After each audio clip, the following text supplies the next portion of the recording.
Here comes again a double episode. 'Cause we have the climax of Emily's blackouts in this episode and in the next we see the resolution. And of course with the arrival of Pascal we finally get a new target after these 2 episodes. About Emily's blackouts, I knew from the start that they were more mentally induced than from her physical wounds, even more as she had that memory loss before. It seems like Nolan says later, her mind just wants to throw the towel after too much trauma.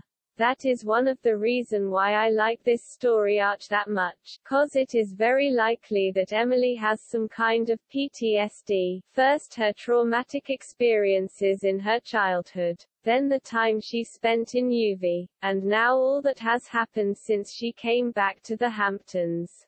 In Season 1 she was not that much affected of her revengender, since the stakes were not that high and she was not that much emotional attached to any of her targets, but after Formander's death and Daniel being one of her targets for personal reasons it is just too much for her to cope. The only thing I hate about her blackouts is that they keeping us in the dark about her agenda.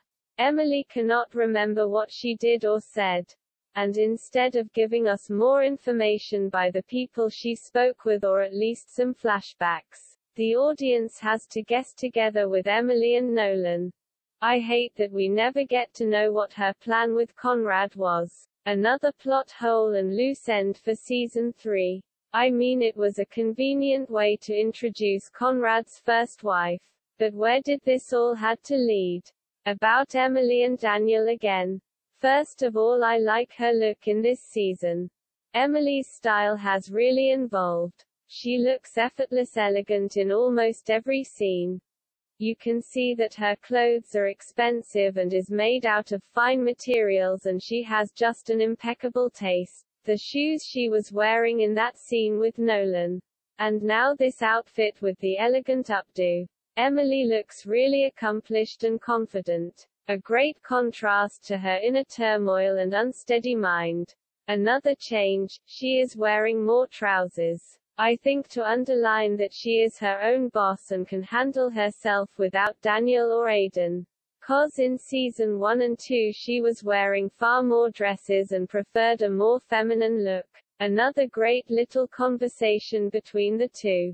I love that she is trying to make him feel bad because he used physical violence. Yet Daniel is far away from an apology by telling her that he only regrets marrying her. About Emily and Stevie Grayson. A nice idea making Conrad's first wife a lawyer. An obvious choice for a businessman like him who definitely needs much judicial advice. But I still do not get what she has to do with Emily.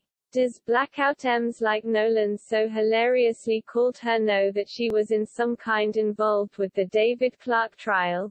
She was divorced of Conrad when this took place, so why is she here?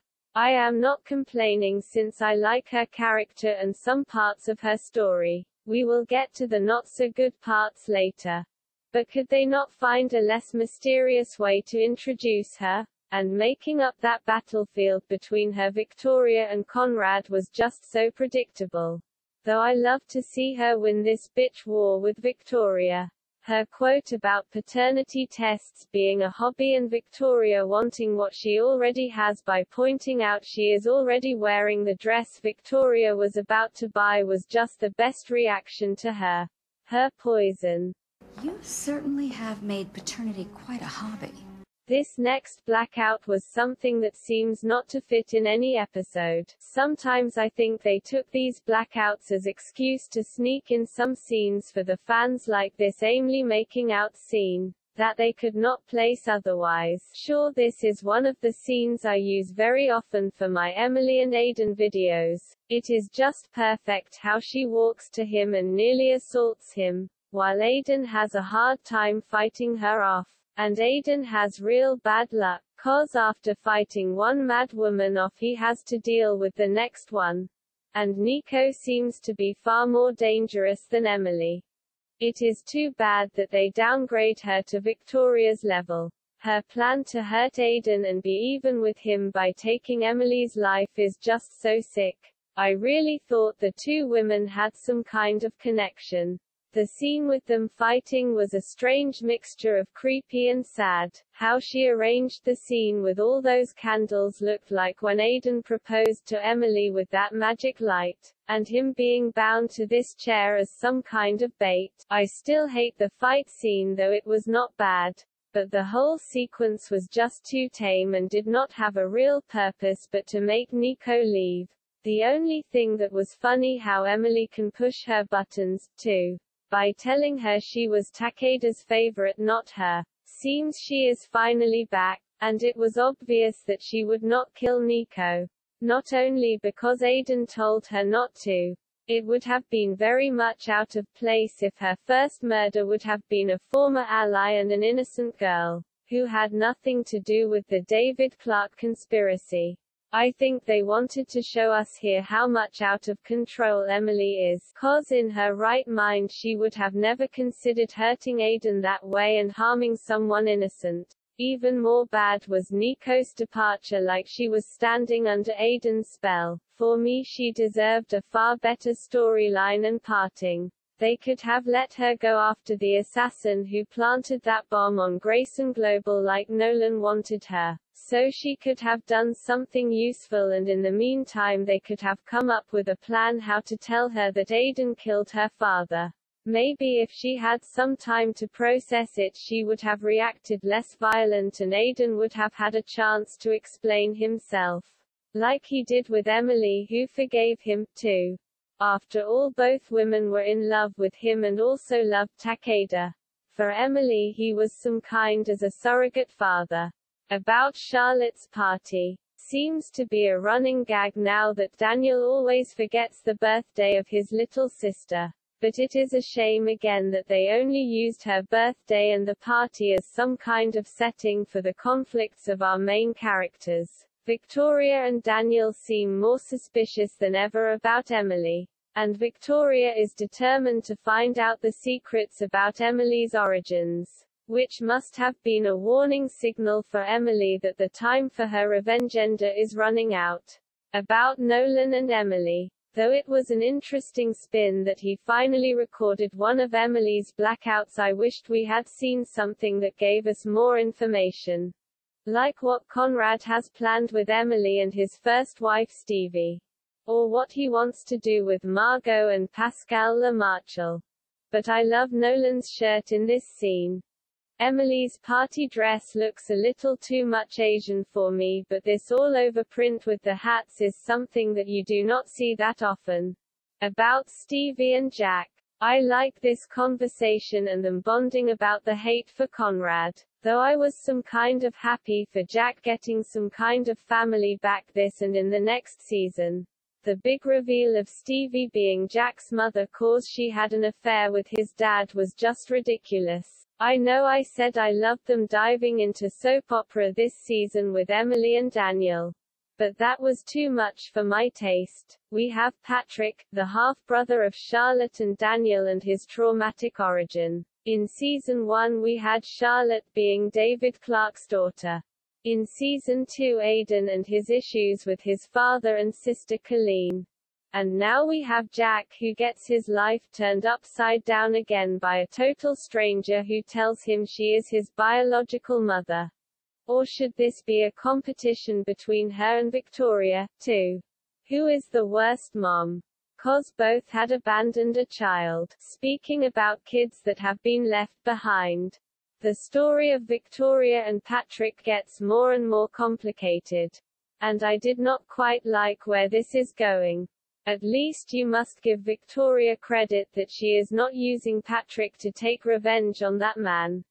Her order to fire him and never speak about it again was maybe the first decent and rational thing to do for her. She and Patrick can never forget what this man did to her, but they can decide to leave it behind and work on their relationship, instead of dwelling in wounds and mistakes of the past. Unfortunately, Patrick is not on the same page as his mother. He cannot let go of the past, very much like Emily. And so he makes the situation only worse by inviting that man back into Victoria's life.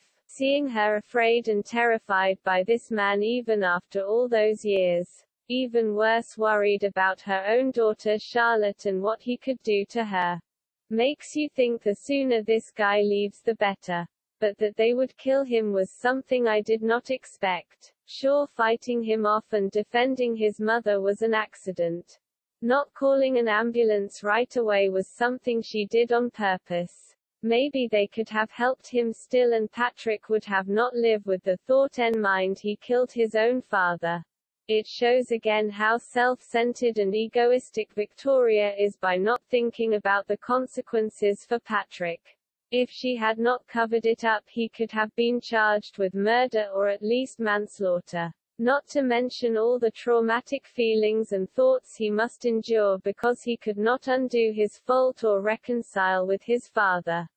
Instead, Victoria is using the situation by taking revenge in a more than inappropriate way. And in the end he finally puts it into the right words. There is something terrible wrong with Victoria if she can find such an easy excuse for murder. About Emily's and Aiden's conversation. This might look repetitious because they already broke up, but I like that Aiden can finally make his statement. Because in the previous episode he was so surprised by her words that he did not get that much words in Emily's monologue. Now he can tell her what I would have told Emily. He did not need a family if he had Emily, but she decided to push him away and he did not have a say in this. And his last advice that she should get help before she does something else she regrets was a hint that her blackouts could get worse. About Daniel and Charlotte. As I said, I hate that she is almost every time besides Daniel, of course, the last to know. Right now she is the only one besides Margaux maybe who does not know that Daniel shot Emily. And of course he is too afraid to admit that to her. But using her to spy on his father and Emily is just such a low move. And his lame attempt bonding with her by stating it is him and her against the world is too obvious for everyone but her. About Emily's blackouts and the connection to her mother. I like this scene with Nolan. For the first time they talk really honest about her mental state. I think from the moment Nolan met her at her 18th birthday when she came out of prison. And even more when she attacked that men in the club. Nolan knew that something was not right with that girl. Not only that she had major anger issues and a traumatic childhood. Later he was the victim of her trust issues and her violent tendencies. And after getting to know her psychotic mother in season 2, it is not far-fetched to say that Emily has an unsteady and unbalanced mind. Though I hated to see her that fragile and weak. It had a nice effect for me. 'Cause after all the horrible things she had done and the lies she told Daniel, I was starting to lose compassion for her. Now seeing her struggling with her emotions, she regained my sympathy.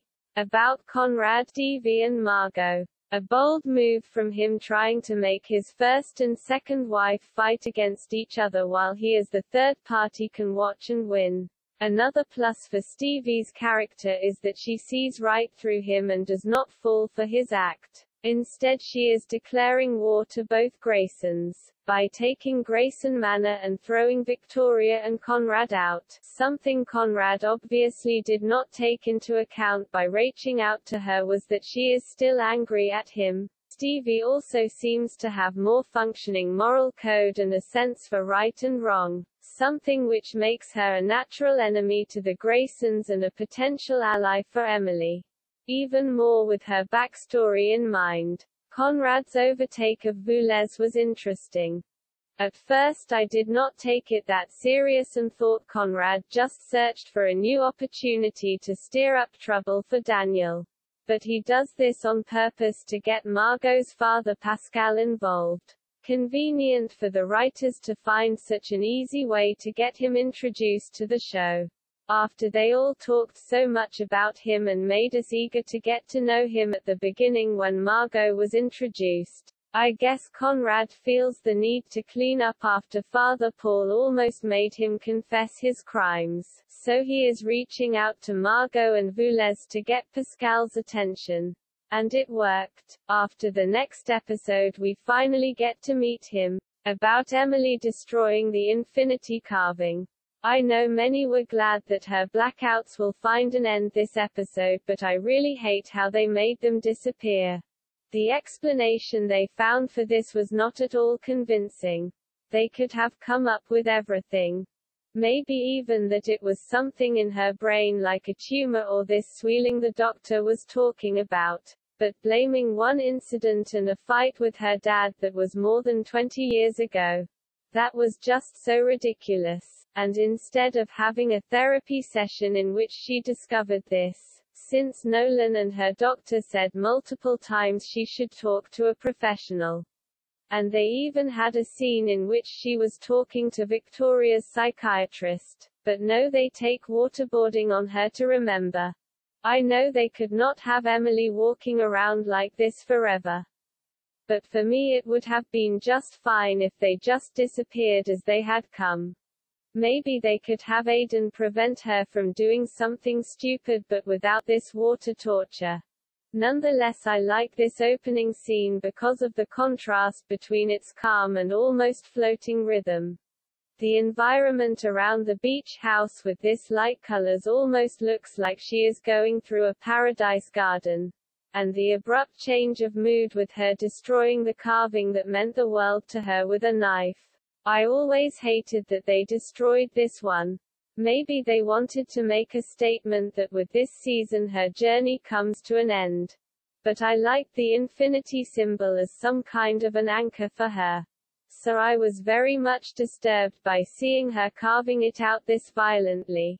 And her monologue was merely clickbait, since the destructive truth was merely her not that bad memory about her father and Victoria. It was not even very much original that the turning point in the relationship with her father was seeing him in bed with Victoria. Sometimes it feels as if the writers are just recreating some psychological theories of Freud or other specialists in these fields. About Emily going after the Graysons. I think this was inevitable. Because the only thing she had not done was trying to kill them one by one. Which is admittingly the most dangerous and stupid way to get payback. So I am with Nolan that Aiden has to stop her before she makes a serious mistake. Cause if she fails, which is likely since they are all in different places, her cover is blown forever. And that is something from which she can never recover. I knew he would not let her go down like this, so the next scene was very much boring for me. I know they cut it that way to arouse suspicion that Emily would either fail at killing Conrad or actually surprise him.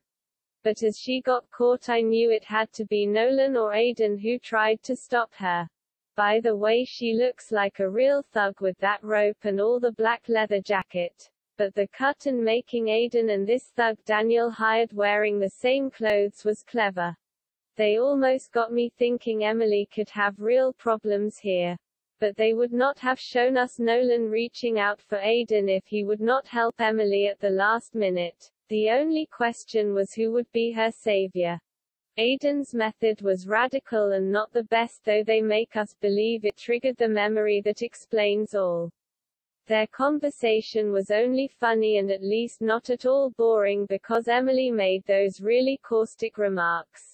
And I hate those cuts between Nolan planning the charity with Victoria and her women on the one hand and Aiden torturing Emily with waterboarding on the other hand. This is still unintentionally funny and not at all arousing suspense. The only thing that made these couple of scenes bearable was that we finally got a new flashback with David. And I was thrilled as I recognized him. By the way, this blue coloring like water and setting it up in that rainy night when Victoria was stealing his laptop was a smart idea. Shows not only how ruthless Victoria is, screwing the man that will go down for the crimes her husband committed, but also how naive David really is, thinking he could have a future with Victoria and his little daughter. If you do not know the backstory with Victoria framing him, You would think this was a normal conflict between the new woman in a father's life and his little daughter who will not accept her, 'cause she is still holding on to the memory of her mother. Of course there is this other layer that Amanda saw Victoria stealing her father's laptop. But because she was that young she could not know what this would mean for her and her dad.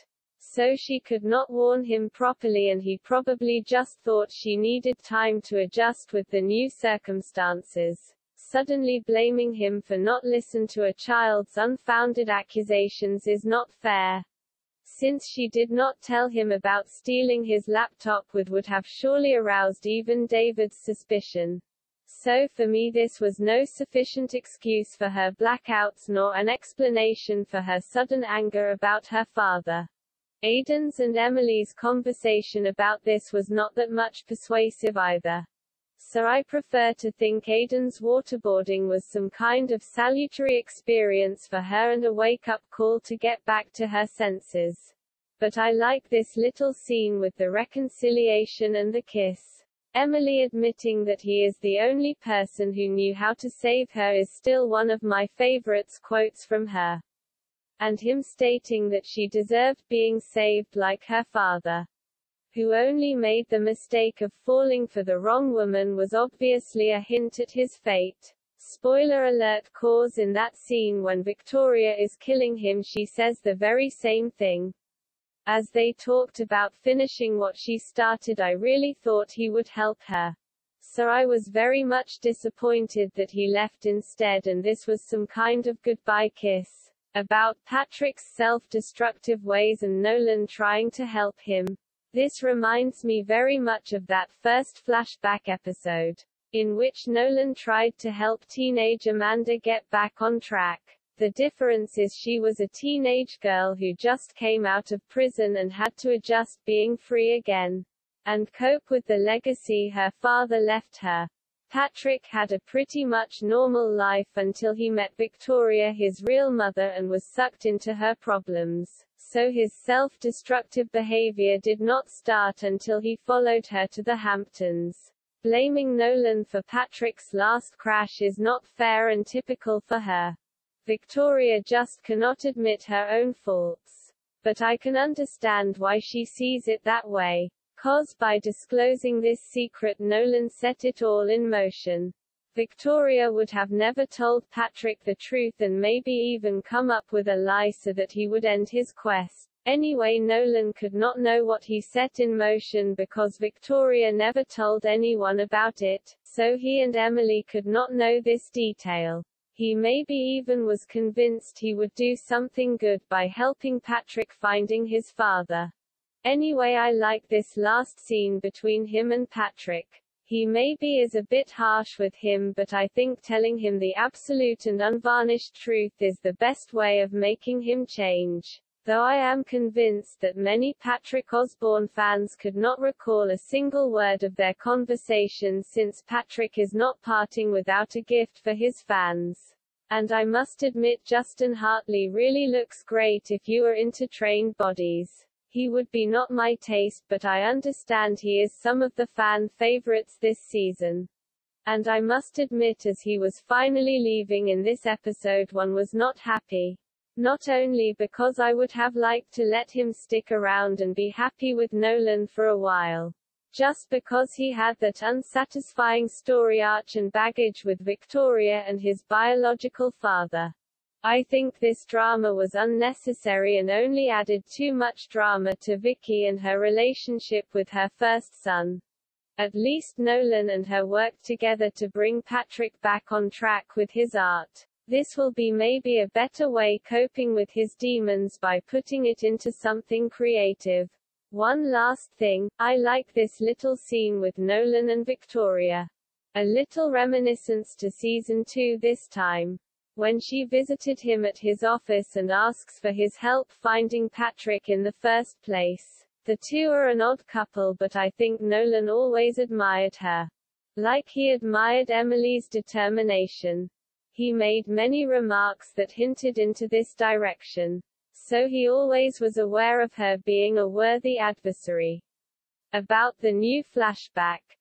I like this piece of the puzzle because I always wondered what was the reason for the carving. Since we only saw them drawing it into the sand. So why making it permanent by carving it into the wood? I like that he is wearing a cable knit sweater, too like old Emily in this scene. Underlines that they share the same values. And looking at the destroyed carvings makes you feel her loss again. About Emily and Jack. There is this cable knit sweater again. I think she is wearing it always when she has a scene with either Jack or Aiden. I like that she is the one he confides in. Seems they finally found common ground. And I like to see them sitting on that porch again.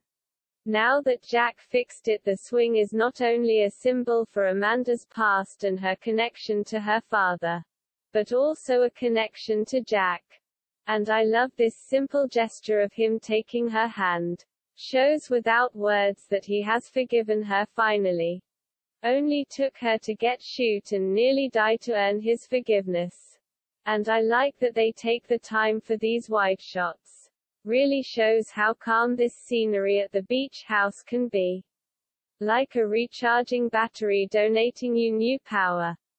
About Patrick's message for Victoria. This was a real emotional scene even if you do not like Victoria cause she is one of the main villains of the show. You feel her loss and I like this little trick that she is just imaging Patrick while she is listening to his voicemail. Spoiler alert.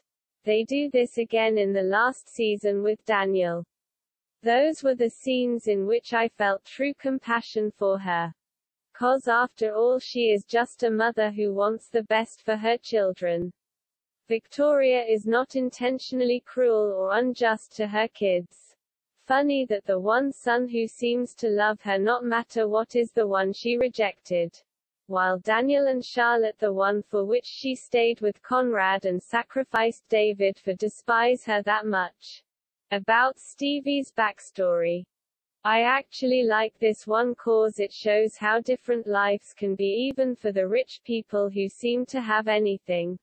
While Victoria though always telling us otherwise seems to dwell in the wealth and her golden cage Conrad put her in. Stevie was obviously very unhappy with Conrad. Why else should she have become an alcoholic? Maybe she knew too much about his business habits and therefore was so eager to intervene with David Clarke. Who knows? But I like that she is that open to Jack and also seems to be much more decent and grounded. More like her son than the Graysons. Interesting that she speaks of Conrad and Victoria as triggers. 'Cause Emily obviously has the same problem. Yet with her they are the triggers of her hate. So she puts the destructive tendencies into something creative if you want to count her revengender in for it. I can relate to her story cause it must have been hard facing her demons alone. And though it is very much unlikely that she gave birth to Jack and never contacted him or his father again, I was happy that they found a way to bring back a family member which could not only support Jack, but intervene and protect him in season 4 when Emily was going too far with her revengender and what she asks of him. I admit sometimes Stevie really got on my nerves with always the same warning about Emily. But I still think she was not entirely wrong with her warning. 'Cause it could have ended very bad for Jack in more than one situation in season 4. Anyway, it was good to see that Jack got more backup than little Carl. About Daniel's getting out of his marriage card. Interesting that neither Emily nor Aiden noticed that they were followed. They should be more careful. Especially now that she is finally resuming her revengender. For Daniel these photos must feel like a jackpot. 'Cause all he seems to focus on is to get rid of Emily.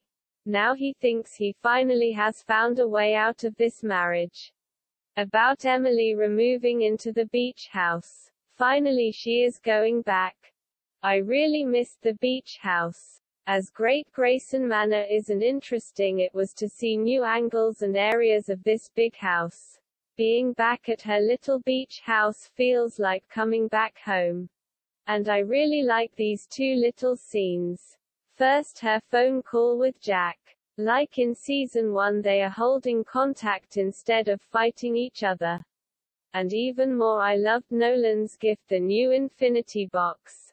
Though it was kind of funny seeing them making a fuss about this obviously staged new function. I love the idea that Emily gets a new, more secure box for her secrets. Though we only saw it in this scene. Maybe because this grey one was really ugly. And they did not have the money or the skills to make the trick with her opening it with her fingerprints real. But the idea was great, since she has all her past, her evidence and her true identity in this box. She should have been more secured than just being hidden behind wood. About Stevie visiting David Clarke in jail. I like how they are involving her in this. It seems very much convenient, but after seeing her and hearing her thoughts and opinions about Conrad, for me, her wanting to help David and assuming the worst about Conrad seems not that far-fetched anymore. And I like this motive that she has good intentions but sadly fails because she is not strong enough.